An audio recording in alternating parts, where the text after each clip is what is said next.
দেখো বন্ধুরা, এখন যে ফোল্ডিং সিস্টেম বাউন্ডারিগুলো পাওয়া যাচ্ছে না মার্কেটে, সেই বাউন্ডারির পিলার কিভাবে তৈরি করা হচ্ছে দেখো। একদম শুকনো শুকনো মশলা দিয়ে দিচ্ছে। ভিডিওটা পুরো দেখো, তাহলে বুঝতে পারবে ভাই। দেখো ঢালাই দিয়ে ভাইব্রেট করে দিচ্ছে। নিচে যে বেঞ্চিটা দেখতে পাচ্ছি, এটা হচ্ছে একটা ভাইব্রেট মেশিন।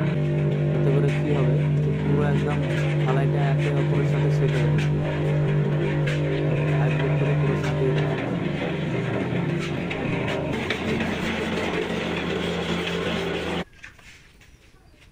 এর উপরে শুকনো মশলাটা দিয়ে দিচ্ছে, যাতে করে একদম শুকিয়ে যায় দাঁড়াক করে।